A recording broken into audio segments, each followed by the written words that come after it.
Hello, dear students. How are you all? Hope you are doing good. Well, I think you people are studying well. Okay. So we are discussing since from our previous class we are discussing about our constitution from political science. Till now, we have done with the silent features of Indian Constitution, fundamental rights, fundamental duties, and preamble of our Indian Constitution. Today, we are going to discuss the last part from our constitution. Those are directive principles of state policy. In short, DPSP, we can say. Okay. So these directive principles of state policy works like the objectives to the state and central governments. These works like the direct directions. Okay, where the governments, state and central governments, move ahead for the well-being of the society. Okay. So directive principles of state policies are guidelines to central state governments in framing laws and policies. As I told you, these DPSPs, okay, wherever, keep in mind directive principles of state policies. Throughout my class, I will be talking about, in short, DPSP. Okay, DPSP which stands for Directive Principles of State Policy. DPSPs are the guidelines to the central and state governments in framing laws and policies. Okay, so it works like the guidebook to the state and central governments whenever they are framing any laws or policies to their citizens. The aim of DPSPs are to establish the welfare state. Here, state stands for a country. Okay. So, DPSPs, these 14 principles, these are the guidelines. By following that, the government should work for the welfare of that particular country. DPSP, sorry for that. Okay, here there is a spelling mistake. Okay, it is DPSP. Okay, consider this as C as the P. DPSPs are constituted under fourth part from Article 36 to Article 51, okay, where in that particular book you will see this DPSP part. Okay, you have to move to the fourth part. In that fourth part, from Article 36 to Article 51, they are talking about DPSPs. The framers of our constitution, they got inspired by the Irish constitution. Irish. There is in Europe continent, there is one country called Ireland. Ireland country's constitution is Irish constitution. From that Irish constitution, we have copied this directive principles of state policy and we have added in our Indian constitution. These DPSPs are in the form of directions, as I told you, to the state and central governments. Through these DPSPs, the governments intends to improve the economic, social, and political justice to all its citizens. Whenever they are working on any economic flow matters or societal well-being or political justice matters, they have to keep in mind about these DPSPs. And finally, what we have to learn from this DPSP is Directive Principles of State Policy. These are totally based on ethics. Okay. Ethics based these are. What happens if any state and central government fail to implement that one? They cannot be questioned in the court of law. Like you question about these fundamental rights and fundamental duties. These directive principles are not questionable. Okay, if they are not implementing or if they fail to implement these DPSPs. Totally, DPSPs are based on the ethics. So if they are having ethic, if they are having the motto of welfare of their citizens, they will work on these DPSPs. Sometimes what happens, they might be having intention to work on this DPS space, okay, or if they are not having the resources, then they can leave these few of the uh, DPS space, okay. So very important, what we have to remember from the exam point of view are DPSPs, that is directive principles of state policies, are based on ethics, and these principles are based on socialist and liberal, and have been based on the Gandhian ideas. So Gandhiji, whenever he talked about the welfare of the society, welfare of the rural people, welfare of the agriculture, all those things. So we have taken these few of the points from Gandhian ideas, and we have added here. Again, these are DPSPs are mandatory for any individual or a party that comes to power has to rule by keeping these DPSPs, okay, as their principles, as their guidebook. Okay, it might be a any party. Okay, when today, okay, today we are in the central, we are having the uh, a BJP party in the rule. Okay, so our the Congress party, whoever may be in a rule, okay, they should keep these directive principles of state policy in their mind whenever they are framing any laws or guidelines, okay, to the state and central thing. Okay. Here he talks about individual stand for the president rule. Okay. Hence, these directions are called principles. Okay. Okay, so what we'll do now, we will discuss these 14 DPSPs one by one. First, directive principles of state policy is to provide adequate means of livelihood to all the citizens of our country. Like, uh, for livelihood, the basic needs of the humans are they need the pure drinking water, pure air he need, pure of food to eat, he need a clothing to wear, he need a shelter to live. Okay, so whenever they are framing any laws, okay, or whenever they are giving any benefits to the society, they have to keep these needs in the mind, and they have to distribute their funds towards these improvements in these factors. Okay, so this is what first principle talks about. Okay, so this is what the first direction, okay, for the state and central government whenever they come to the rule.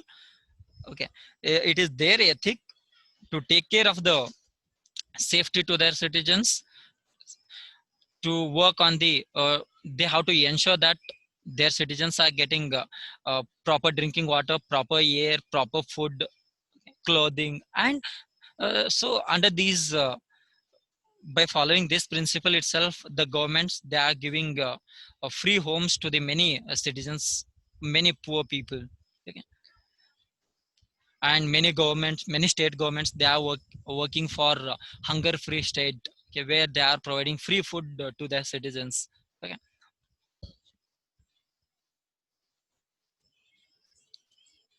like here I want to give the example. Okay, in our Karnataka, in the last government, okay, so they have made Indira canteens where they have given the food, free food, okay, in a minimal amount they have given the food to the very poor people.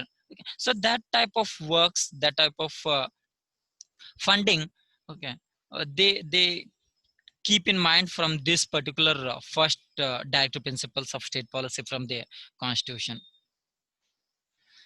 And second principle or second guideline to the state and central government is to prevent the to prevent the community wealth and resources from becoming the private property of a few peoples. Okay, so here the state and central governments, they have to frame few of the strict norms, okay, where they will not be allowed to purchase the poor people lands in easily.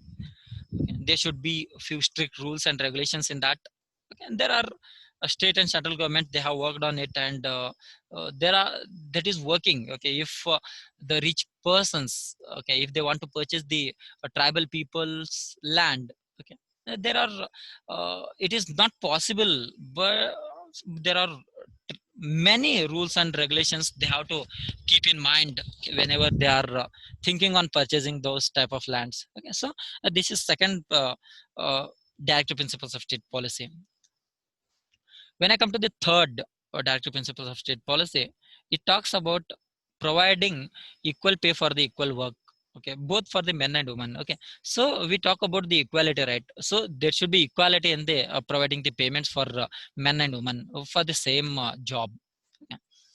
If the same job, take an example, if there are two, this what those principle talks, if there is same position in any office, okay, if there are men and women are working on that post, they should get the equal salaries. Okay, there should not be discrimination on based on the gender. Women should get less or men should get high, like that. Okay, so it talks about that particular principles. And secondly, it also talks about the labor welfare. Okay, so the labor caste people, the employer, he should work for the welfare of these their labors. Okay, so it talks about a stable workforce. Okay, their standard of living, their worth living, and they it talks about proper working conditions for both men and women, and for transgender people. And it talks about well-being of employees and their families. Okay, so under this, employers, they make many of the insurances to their uh, labor class people, and pf provident funds they keep. Okay, so all these are they have taken from this third directive principles of state policy. When I move to the fourth, okay, it talks about to provide public assistance to those who are old, sick, weak, and helpless. Okay, so this principle, it gives the directions to the state and central government. Okay, they need to help to the old people of their particular area. Okay, so like so under this particular principle, many of the countries and states, they have come up with the many of the schemes to the old people, where if you cross your age of 60, you will be getting some amount from the governments. Okay, and for the sick people, okay, to get cured their diseases, there are many schemes introduced by the state and central governments, like Ayushman Bharat and many. Okay, under those schemes, they need not to pay a single paisa to get their sickness cured. Okay, all the treatments will be free in a free of cost. Okay, so that type of guidelines, that type of works are we are seeing today. Okay, because of the directive principles of state policy, which have been mentioned in the Indian Constitution. And uh, this particular ethic has been followed by central and state governments. And fifth one is, it talks about implementing the uniform civil code throughout the country. Uniform means there should be a same uh, thing, same judgments for all the people. Be there should not be uh, discrimination on the basis of gender or on the basis of religion, okay, in the judgment. Okay, so all the judges, they should give the equal judgments to all the citizens of our country. They should treat equally. That is what uniform civil code, forming of uniform civil code talks about. So by this this uniform civil code now, be it a session court, okay, be it a district court, or be it a high court, or be it a supreme court, the highest court of India, all they are forming following this uniform civil code. Then sixth principle, it talks for providing opportunity for the development of health of the children who are below 6 years. Okay, so the state and central government, they have to think in the improvements on the developments of the health of the uh, children who are below 6 years, by keeping this principle, okay, on the ground, there are many Anganwadi Kendras they have started, and through that Anganwadi Kendras they are distributing, okay, uh, a good healthy food to the children's, okay. And it talks about preschool education through these Anganwadis, free school educations also they are providing, okay. So this sixth directive principles of state policy, it has given the directions to the state and central governments to work on this. So we can see the implementation on ground, okay. So if you uh, see, okay, if you visit any colony of your city, or if you visit any village, you will see the Anganwadi Kendras, okay, where below 6 year children they are getting the education, okay. So seventh one is to protect the historical monuments and maintain places of historical importance, okay. So it talks about, okay, it gives the directions to the state and central governments where they need to protect the historical monuments, okay. Historical monuments are the monuments which have been built by our ancestors, okay, when they were ruling with their dynasties and empires and kingdoms. If I name few, okay, Vijayanagara dynasty, Vijayanagara empire, Shatavahanas, Badami Chalukyas in your Karnataka, okay, Pandya, Cholas, Cheras. There are many. Okay, Delhi Sultanates in the northern sides. Many dynasties they have ruled, and today, okay, what they left out is they have left out with the few of the buildings. Okay, so today those are historical monuments. They are the evidence to the history. Okay, so here this particular seventh principle, it gives a direction to the state and central governments where they have to keep certain amount of funds, or they have to make a few departments where the duty of those departments is only protecting those historical monuments.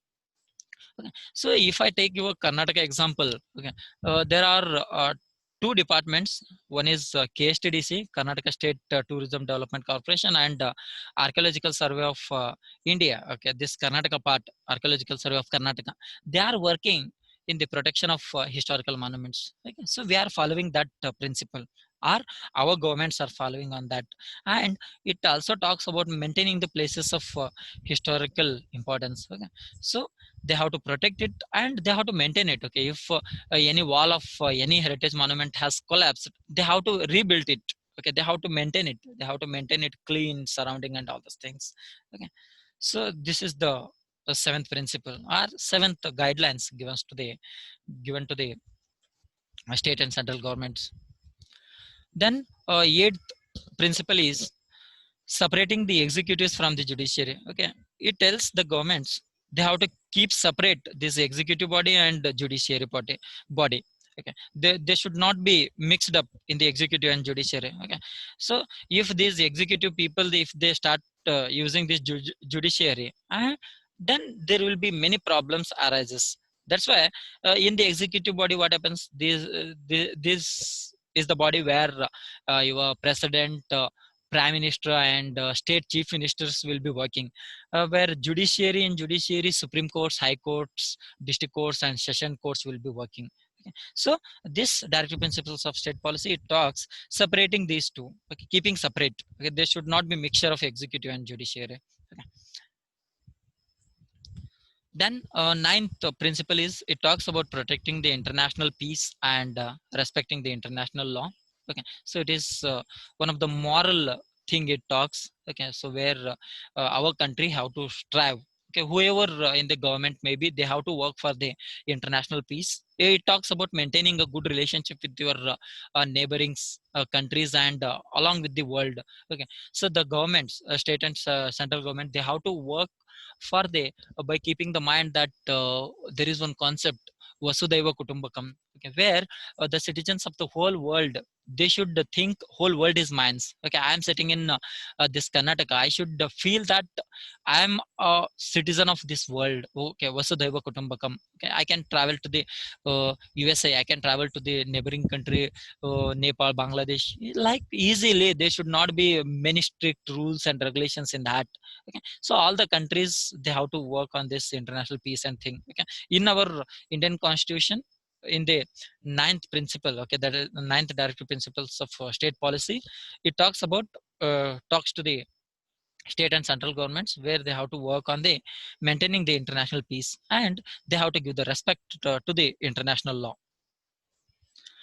Then 10th policy, 10th principle, okay, it talks about establishing the gram panchayats. Okay, that's why today we are having thousands together gram panchayats in the our country. Okay. Gram panchayats, this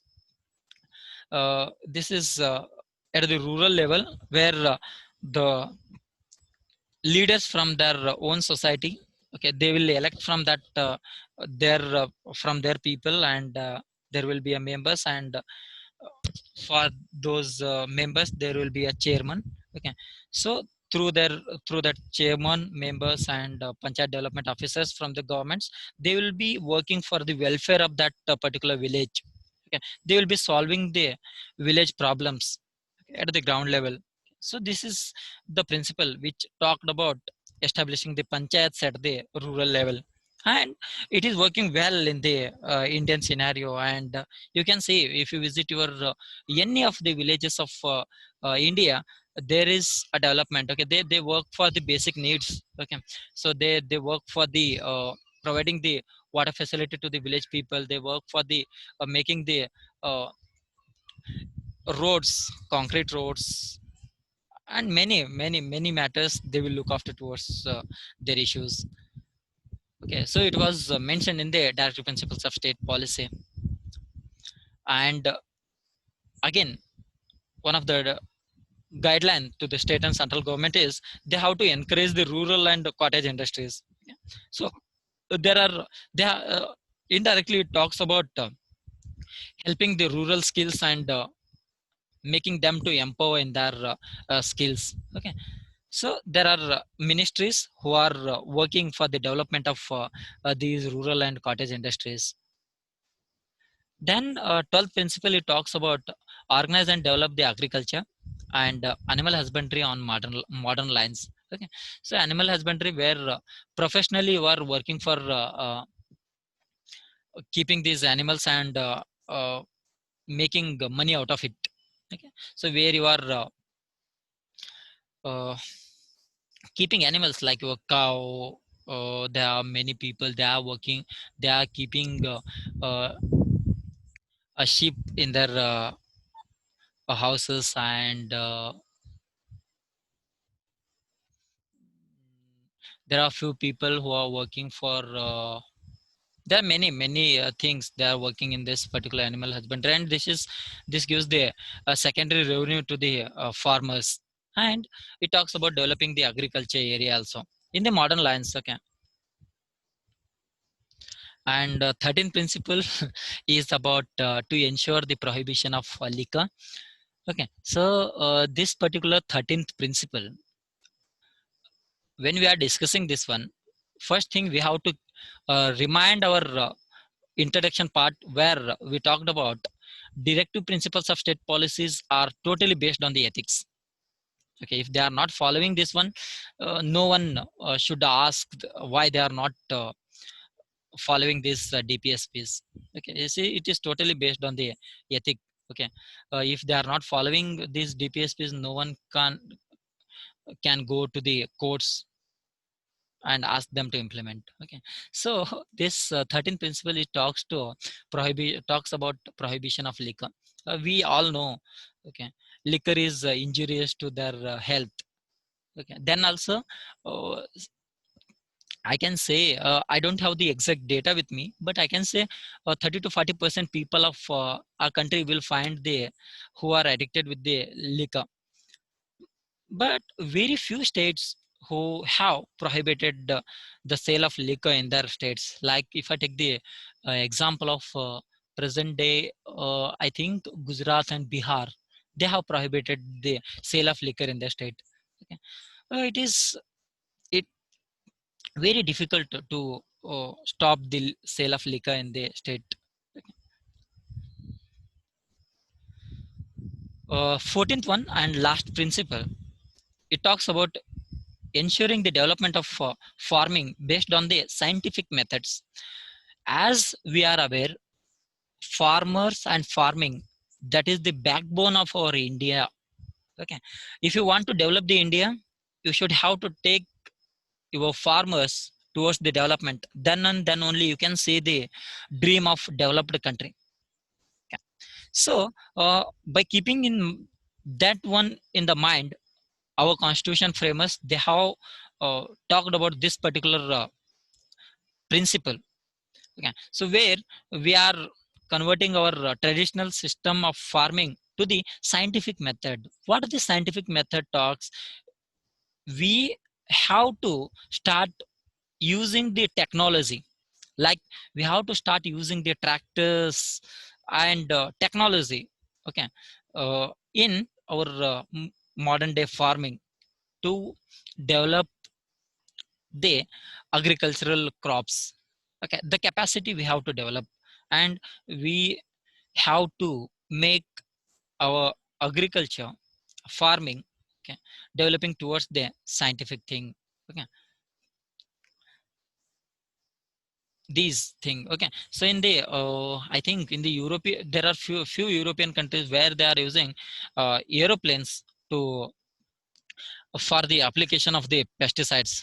Okay, so that type of technology we have to implement in our country, and we have to we here stands for the state and central government, they have to strive for the development of farmers. So these 14 principles are very important. Okay, and these 14 principles aim to achieve the social welfare in a holistic development. Okay, so by this I conclude class on DPSP. See you in next class.